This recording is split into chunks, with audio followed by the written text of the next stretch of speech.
Hello viewers, আসসালামু আলাইকুম। Welcome to my channel. আমাদের বাসায় এরকম অনেক মানুষই আছে যা পাঙ্গাস মাছ খেতে পছন্দ করে না বা একদমই খায় না বললেই চলে।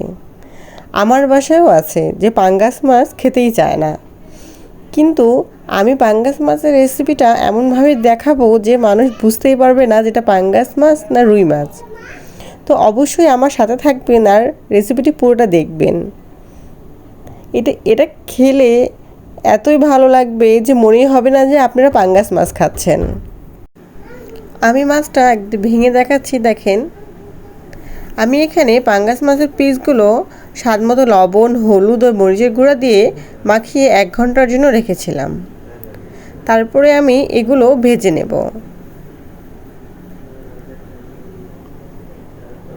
আমি মাছের সব পিসগুলো খুব ভালো করে ফ্রাই করে নেব।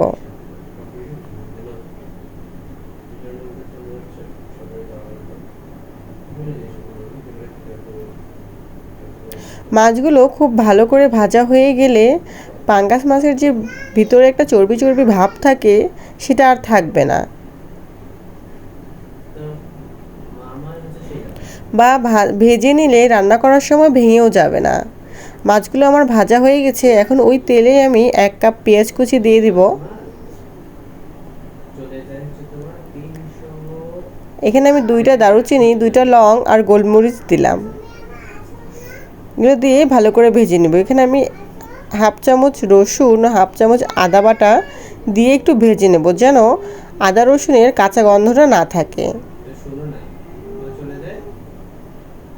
এটা ভাজা হয়ে গেলে এর মধ্যে আমি একটু পানি দিয়ে দেব। পানি দিয়ে ভালো করে কষিয়ে নেব। এখানে দিলাম স্বাদমতো লবণ, মরিচের গুঁড়া আর হলুদের গুঁড়া। আপনারা আপনাদের স্বাদমতো দেবেন।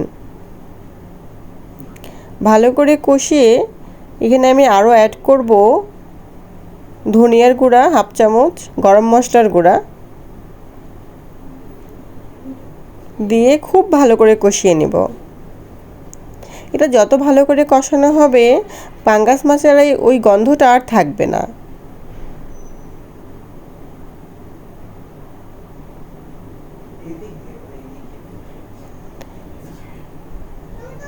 মাছগুলো দিয়েও ভালো করে কষিয়ে নেব।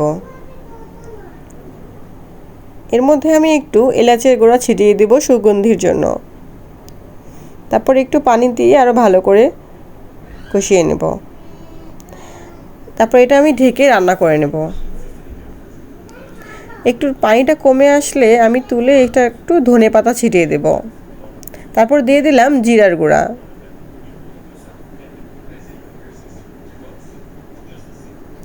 মাছটা আমার অলমোস্ট হয়ে আসছে।